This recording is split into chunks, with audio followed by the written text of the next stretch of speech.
So good, so good, so good. Just in and so good. Thousands of spring finds up to 70% off are at Nordstrom Rack stores now. And that means thousands of fresh reasons to rack. How did I not know Rack has Adidas? Vince, Calvin Klein, Rag & Bone? Obsessed. Why do we rock? For the hottest deals. Save on Madewell, Kate Spade New York, Sam Edelman, Joe's, and more. Great brands, great prices. That's why you rack. En los siguientes minutos conoceremos juntos cómo Anás y Caifás conspiraron para incriminar a Jesús de forma injusta, llevándolo a su crucifixión. Durante su juicio, estos dos hombres deshonraron a Jesús, insultándolo y golpeándolo. Pero esta historia no termina aquí. ¿Cuál fue el desenlace de estos dos personajes?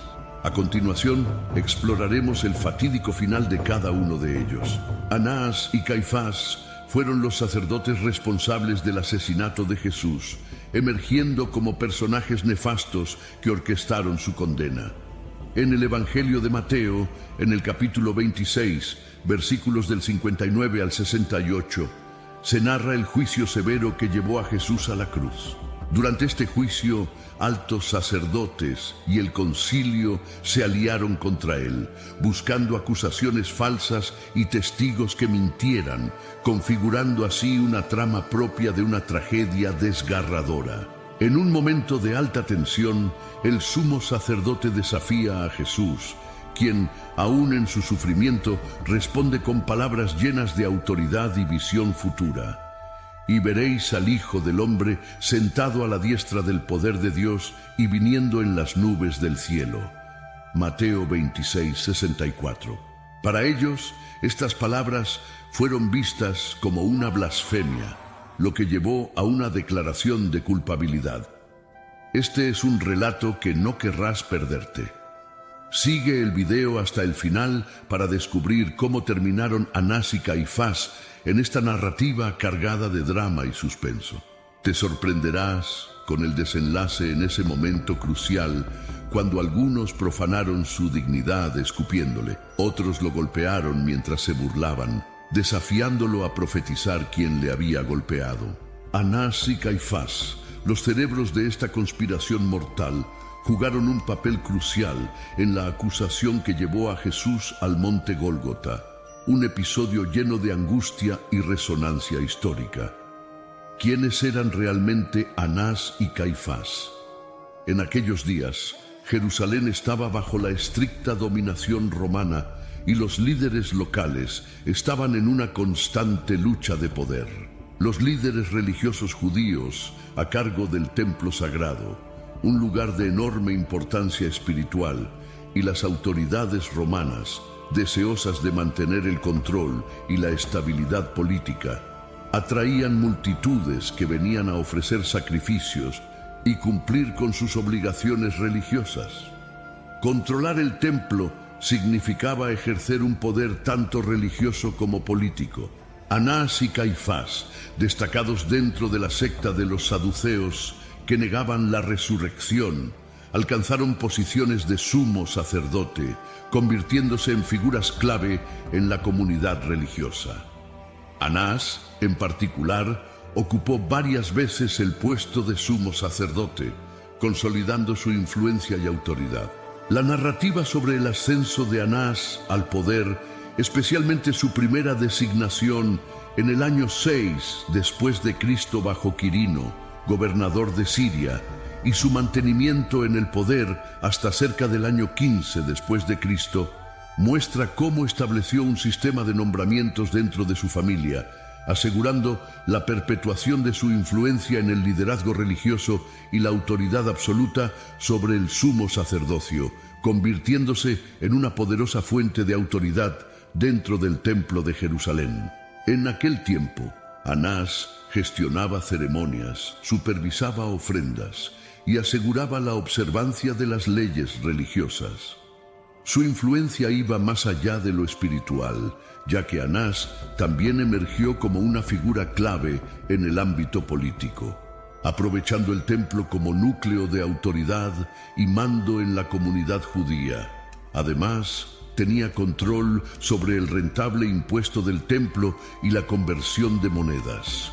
Por otro lado, Caifás, de manera astuta, fortaleció los lazos familiares al casarse con la hija de Anás, uniendo a dos familias notables por su afluencia y posición social en aquel tiempo. Caifás se convirtió en sumo sacerdote alrededor del año 18 después de Cristo, tomando el liderazgo tanto del Templo de Jerusalén como de la comunidad judía en general. La dinámica entre Anás y Caifás es intrigante y muestra una profunda conexión. Aunque Anás ya no tenía el título de sumo sacerdote, su influencia seguía siendo palpable. El matrimonio de Caifás con la hija de Anás efectivamente estableció una especie de dinastía sacerdotal que continuó ejerciendo un poder significativo sobre los asuntos religiosos y políticos en Judea. Esta trama de poder es merecedora de una narración llena de tensión y drama. Uno de los eventos más notorios de Caifás en la Biblia está directamente relacionado con la maligna conspiración para asesinar a Jesús, descrito en el Evangelio de Juan, capítulo 11. Allí se relata el asombroso milagro de Jesús al resucitar a su amigo Lázaro, un acto que demostró su divinidad y profundizó la fe de muchos. Sin embargo, la noticia del milagro se difundió rápidamente, dividiendo a los testigos entre quienes creían en él y quienes, movidos por oscuros intereses, informaron a los fariseos. Esto llevó a que los principales sacerdotes y fariseos se reunieran, preocupados por la creciente popularidad de Jesús y temerosos de las posibles represalias romanas. En ese momento crítico, Caifás, el sumo sacerdote de ese año, propuso que era preferible que un solo hombre muriera por el pueblo a que toda la nación sufriera. De manera profética, Caifás anticipó que la muerte de Jesús era necesaria por el bien de la nación, y en medio de esa profunda conspiración, el Consejo decidió que Jesús debía ser ejecutado. Las palabras de Caifás, aunque nacidas de una mezcla de intereses políticos y temor, se volvieron proféticas, ya que preveían que la muerte de Jesús era inevitable. El ministerio de Jesús, lleno de enseñanzas radicales y milagros, estaba en conflicto directo con el liderazgo religioso establecido de Anás y Caifás. Jesús proponía una reforma religiosa que desafiaba las normas y prácticas de la época, provocando un enfrentamiento directo con las autoridades. Esta es una narrativa cargada de angustia y drama que ilustra las complejas intrigas de aquellos tiempos convulsos. Después de ser interrogado por Caifás, Jesús fue condenado y enviado a Poncio Pilato, el gobernador romano, para ser juzgado y ejecutado. Como mencionamos al principio del video, la hostilidad hacia Jesús era intensa y muchos judíos no creían en él, lo que precipitó este sombrío destino. Sin embargo, tras la resurrección de Jesús, Caifás se indignó y se negó a reconocer las pruebas de que Jesús había vuelto a la vida, lo que desató una persecución severa contra los primeros cristianos. Caifás arrestó a Pedro y a Juan, y más tarde participó en la ejecución de Esteban, el primer mártir registrado en la Biblia. También autorizó a Saulo para perseguir y arrestar a cualquier cristiano que encontrara, considerando a los seguidores de Jesús como una amenaza a la estabilidad religiosa y política de la época. Hacia el año 36 después de Cristo, Poncio Pilato fue destituido por Lucio Vitelio, gobernador romano de Siria.